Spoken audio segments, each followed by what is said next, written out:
રાજકોટના બાળ સંરક્ષણ ગૃહમાંથી 10 બાળકો ફરાર થયા છે. બાળકો ફરાર થવા મુદ્દે જિલ્લા કલેક્ટરનું નિવેદન સામે આવ્યું. કલેક્ટર ઓમપ્રકાશ અગિયારમાંથી એક બાળક પરત લાવ્યાની વાત કરી છે. 7 વર્ષથી વધુની સજાવાળા બાળકોને અહીં રાખવામાં આવે છે.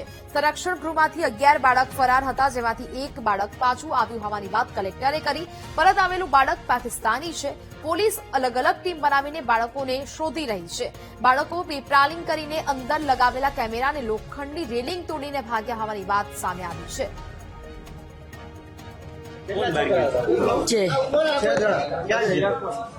भाग जा रही भाग गया था कौन कौन હતું કોણ બારે ગયું હતું भाग गया था 6 बंदा 6 બંદે એટલે આ શું કરવા માટે ગયા હતા હિન્દીમાં કોઈ ચાલા क्या करने के लिए गए वो बोले भाग जाने का ऐसा बोला था दूसरा बंदा कहाँ से इधर से આ ઓબ્ઝર્વેશન હોમમાં લગભગ 11 બાળકો જે છે આ સવારે આ હોમનું એક જાળી જે છે જે ખૂબ જ મજબૂત સ્ટ્રોંગ જાળી છે અને સમહાવ તોડીને 11 બાળકો નીકળ્યા છે. આમાંથી એક બાળક પરત આવી ગયું છે અને બાકીના જે 10 બાળકો છે આને શોધખોળ કરવા માટે પોલીસ અને તમામ તંત્ર જે છે આ પોતપોતાની રીતે આને આઈડેન્ટિફાઈ કરવાનો પ્રયત્ન કરે છે અને આ બાળકો એક વખત અહીંયા પ્રસ્તુત થઈ જાય પછી આને જુવેનાઇલ જસ્ટિસ બોર્ડના સમક્ષ જે છે આ પેશ કરવામાં આવે. અહીંયા 3 પાળીમાં ગાર્ડ હોય છે, દરેક પાળીમાં 2 ગાર્ડ હોય છે અને ચૂંકી આ બાળકો વયસ્ક નથી, 18 વર્ષથી ઓછા છે, જેથી જુવેનાઇલ જસ્ટિસ એક્ટના મુજબ